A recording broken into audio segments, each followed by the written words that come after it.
Alright, hey guys, welcome back to the Elevator Life. What's up, everybody? When he's not calling dad, he's trying to fix things with his girl, Nick Ramil. None of you guys probably get that at home. I'm just kidding. It is pretty embarrassing. Yeah, I know. Put that in. I have nothing to say to you. Yeah, kind of I am surprised caught right off guard, red-faced, wild, like I've been boozing. Anyways. Alright, everyone, welcome back to the Elevator Life. Yeah, what's up, guys? I'm Tim. Nick. Yeah, we're going to give you guys a little update of what's going on with us over here. Tomorrow we actually have Sean Ogle from Location 180 coming to visit us for a few weeks, right? Yeah, stoked about that one. Really excited to get Sean out here to kind of get his feet wet in China, kind of getting a crash course on maybe doing some business opportunities with us. There's some other entrepreneurs who are involved with us out here in southern China. Yeah, definitely. He's been talking to us for a long time, and he's really looking to somehow get involved with business in China. He sees how much it's blowing up over here, and he's looking to really just get his feet wet and something going on. Yeah, so that's really exciting. Canton Fair is going on at the moment. That started up last week, so that time is pretty perfect for him because he wanted to see this trade fair, what it's all about, see if there's anything innovative or new that he can maybe bring back to the States and make moves on. And there's just been a huge influx of foreigners as well, which is always kind of nice being foreigners ourselves. It's a good change of pace. Yeah, exactly. You get a lot of influx of white faces all over the place considering we live right downtown. And some brown ones. But yeah, so Canton Fair just started this last week. And it's going to be going on for a few more weeks, so it means definitely a good few weeks of fun around Guangzhou. Yeah, and also some updates about some of our friends that have just kind of proven that this theory kind of works, this idea works about kind of moving abroad and taking advantage of some opportunities that you want to have back home. One of our friends who's heavily involved with editing videos and music, first kind of out of personal interest, and that was his degree in university, has just been offered a contract to kind of be a videographer for a few of our entrepreneur friends that are doing like a worldwide tour for some of their products. So he's going to be hopefully taking off around to the US, Europe, and then around some parts of Asia as well. And you know, congrats to him. That's a dream come true. And you know, it just goes to show you know, opportunities out there. Just got to put yourself out there and you know, use your networking skills to show you can do it. Yeah, definitely. Yeah, we've had quite a few changes to our group here in the last week. One of them went home. The other one that he just mentioned is heading off around the world. And Ogle's coming here. So, you know, it's been a busy last week for us. Like he said, actually, if you haven't checked out our About Us video, he's the one that made us. His name's Curtis Holcomb. He's great at videos. And he kind of started making videos for our sourcing friends as well over here. And one of them just offered to take him around the world as long as he can make videos for him. So it's a pretty cool opportunity. We're excited for him. Yeah, and also another friend of ours, his name's Ryan Beltran. He's been bit by the entrepreneurial bug. Yeah. And he's really trying to get involved with making moves, hustling, and getting himself out there, trying to network and see what he can do with using our network and connections he makes at the gym, at the bar. And yeah, so check him out. He has a Twitter, Ryan Beltran. Where you follow him, you guys should follow him too. Yeah, we like keeping you guys updated on just other guys doing over here. So it's not just us. There's a lot of people, entrepreneurs over here, really taking advantage of this economy, and it's exciting. So just want you guys to know that there's a lot of other people doing stuff out here, and it's really cool to see what they're doing. See good things happen to them. Good things happen to good people. Yeah, exactly. So that could be you next. But let's jump into the topic today, which is going to be the Chinese perspective and the Chinese market and how it deals with exclusivity in regards to consumer products or memberships or anything where the exclusive tag or title can be attached to the topic at hand. Yeah, as you guys know, well, as most of you know, what we do over here is import a lot of American products. Behind us is some of our wine that we import. And really what we've noticed, we want to share with you guys today of, kind of how we go about choosing products that we're going to bring in, and how do we tailor those products to make sure that they can successfully penetrate the market. So this post is kind of about tailoring and choosing different products and who to work with when you're interested in importing goods to China. Yeah, a lot of people recognize this is sourcers, exporters based in China, based around the world. Like the Australian we met, who's based in the Philippines now. He understands that exporting from China, you can make a great living, a great income. It's very profitable, but he understands, and he's an exporter, that importing into China is where a lot of the big money, the big revenue really can be generated. And like Tim said, it's making sure you select the right products. You just can't move everything in here that you think would be successful. It has to have something that sticks out to them, and what sticks out to Chinese people the most is the premium brands, premium quality, something where it's not you can get on every corner. It's something that you have to be part of a group or a member of to be able to get a hold of it. Yeah, I like that. So what we're talking about is really in choosing your goods so that they are tailored kind of to the Chinese market, the Chinese culture. And that's something that we've learned a lot about being over here for about 2 years, is the Chinese culture. So we'll share it with you guys a little bit about that and what this post is all about, all right? Yeah. So starting with exclusivity and what that means for importers. Importing, from what we know, most of our contacts over here are importing. Yeah. Almost everyone we know is an importing. It's kind of a new thing, especially for entrepreneurs. We have met a few guys, but it's the kind of business that's going to start increasing and increasing and increasing. And so it's something we're really excited about. So the idea of exclusivity is what we think is the most important idea to grasp before you start moving into the Chinese marketplace, right? Yeah, exactly. What was that figure, like nearly 50% of the luxury goods or something like that? Yeah, so as you guys know, the Chinese market is getting richer and richer and richer, and for the first time ever in the next decade, there is an actual middle class starting to develop. And what that means is the buying power that's already here is just growing and growing and growing into tremendous, tremendous levels. And so somewhere in the next 5 years, China is going to be purchasing around 30% up to 50% of all the world's luxury goods. So you got your luxury clothing brands, your luxury cars, your luxury entertainment things like iPhones. They're going to be purchasing at a minimum 30% of everything like that that's sold in the world. So that just gives you a little idea of the purchasing power that's here for high-end goods. Yeah, all these malls kind of going up around Guangzhou, Shenzhen, Shanghai, they're being filled with Louis Vuittons and Gucci's and Pradas, premium dining outlets, premium any kind of consumer goods, grocery stores are opening up in this mall in Guangzhou, Taikoo Hui. One of the grocery stores there is highly import based, where you find kettle chips from Oregon, which is from my home state, cheeses from Tillamook, and it's just the prices are exuberant on these because of the import taxes, and then having to keep the cheese is produce, you have to keep it fresh, most likely refrigerated on its way over. So it's just these prices are very, very high, but the Chinese are just buying and buying them, just hand over fist. Yeah, exactly. And when we're talking about importing all these luxury goods, you don't have to take the concept at face value. We're not saying import Louis Vuitton, import Gucci, import all those kind of things. But the idea that what those guys or what those brands represent in tailoring a product so it is exclusive here, or locating a small product that's niche enough to be exclusive here, that's what we're talking about, and tailoring your market penetration strategies to follow those concepts. So it kind of goes off what we did with wine. Nick, we'll start with that. Yeah, speaking to our wine, like Tim just said, we kind of came in and we have mainly Oregon and Washington wines, what we represent. Very niche market, even in the United States, but even more so in China, where everybody thinks France, and then Italy, and then Spain, and then Australia, and then California. Nobody thinks of Oregon or Washington, really.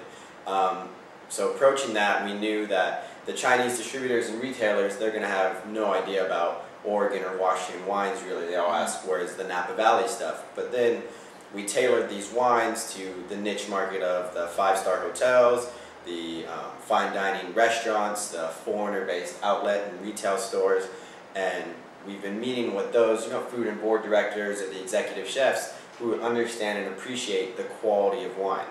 and therefore, you know, they won't look at a wine because it's from Italy and ours because it's from Oregon and say, oh, the Italian one's instantly better. No, they judge the, you know, the bouquet, like the finish, the taste. They can judge everything about the wines, and it's just we've had a lot more success dealing with the people who actually understand the exclusivity of a product, not just based on where it's from, but also like the overall quality of the product, if you will. So attacking those niche markets where it's not just based on looking at a brand itself, but you're looking at quality of it and then looking at the uniqueness of it. It's a specialty product. Oregon Pinot Noirs, you know, those aren't very well represented in China, but we represent a lot of them here in southern China, and that's just been very successful for us so far, attacking a special, unique niche.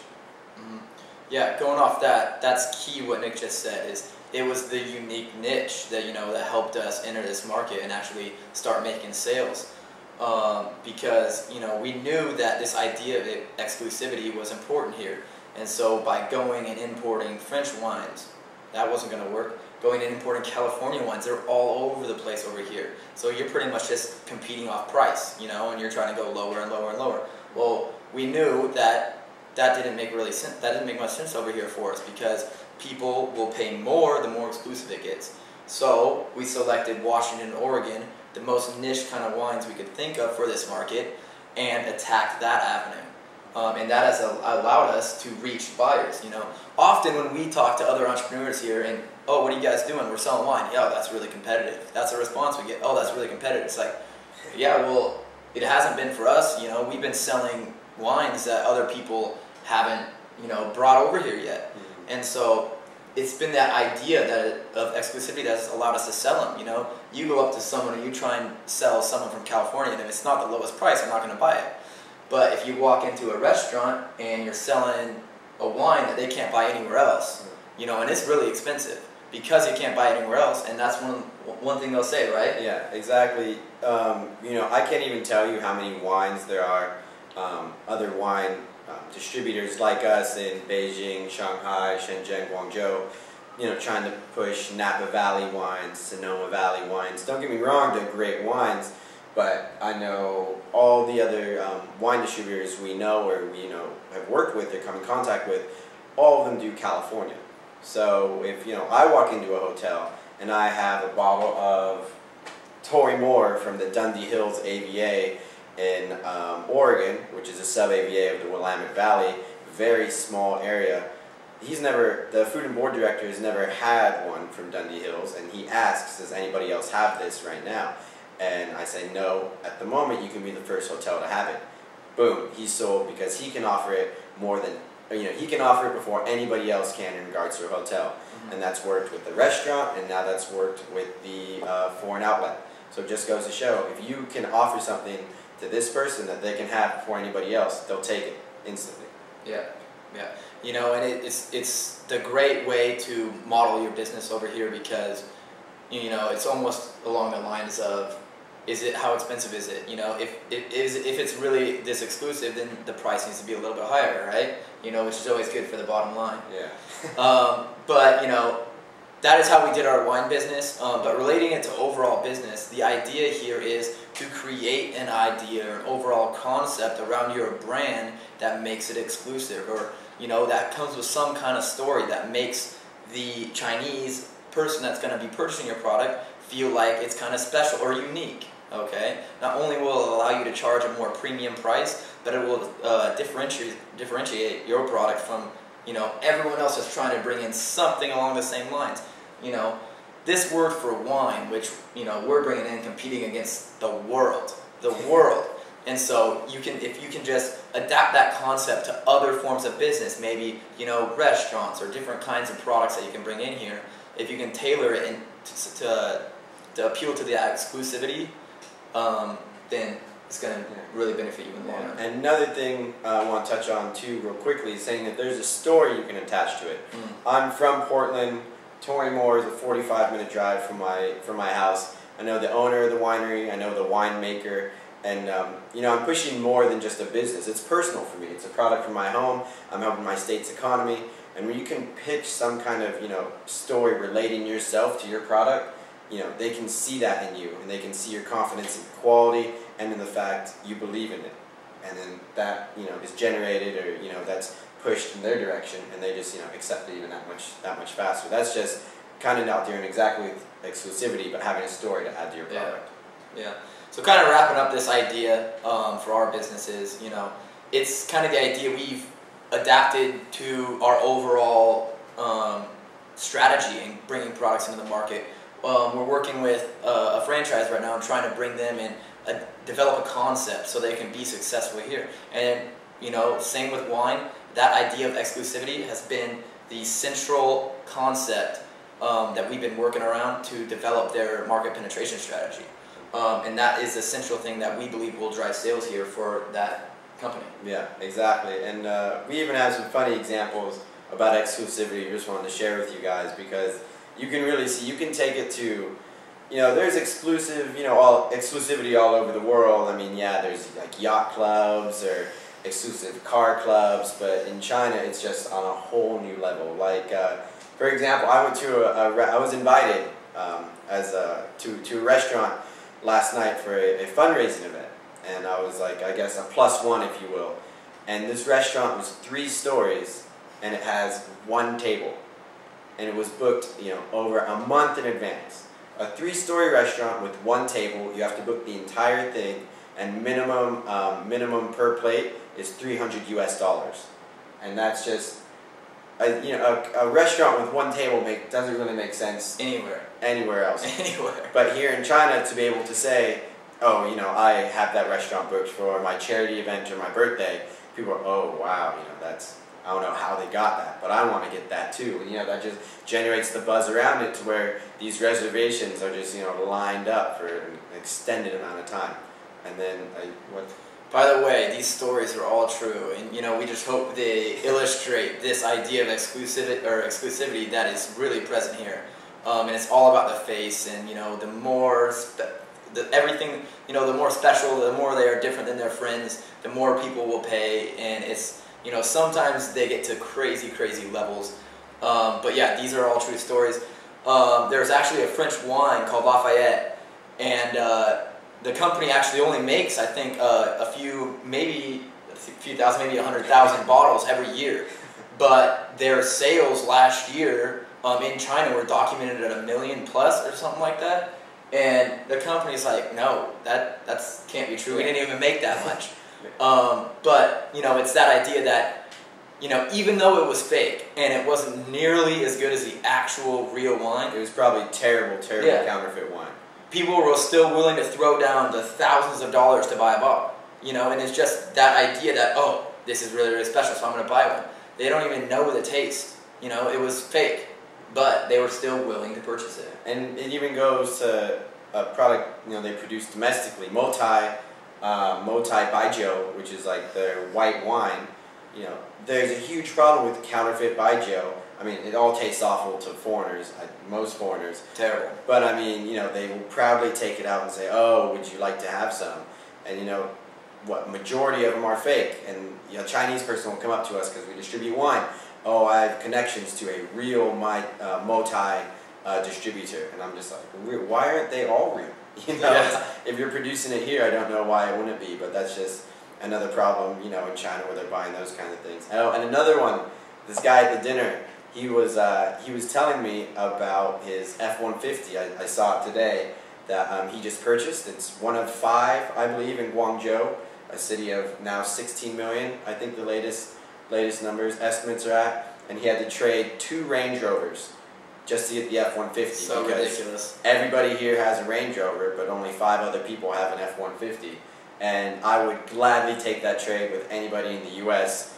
if you'd like to. So, I mean, if you have 2 Range Rovers, I'll get an F-150 and we'll trade straight away. But that's just another thing to exclusivity and saying, hey, look what I have and you don't. So yeah.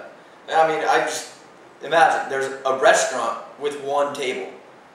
Just 1 table. I don't know. Hey, we're going to build a restaurant that's going to have 1 table. Why? Because we can charge a lot of money. Yeah. That works. It works over here because of this idea of exclusivity. Yeah. And so that's kind of our wrap up of when you're thinking and brainstorming about importing foreign products to China. tailor your concept and your idea around this idea of exclusivity. Yeah, all right, that wraps it up. Just like Tim just said beautifully, exclusivity works here in China, and if you could market your product and target your correct market, you're going to be successful with it. Yep. And guys, we're going to be going to the Canton Fair, so we'll have one of those videos coming at you directly from the fair. We'll also have some combined stuff that we're going to film with Sean Ogle, so keep a lookout. And also, yeah, we're doing a podcast with Dan Andrews tomorrow about doing some business in China, sourcing in China, from Dan Andrews from TMBA. So just be on the lookout for that as well. So a lot of exciting stuff happening over here in Guangzhou. And yeah, keep in touch. All right, have a good week, guys. Cheers, everybody.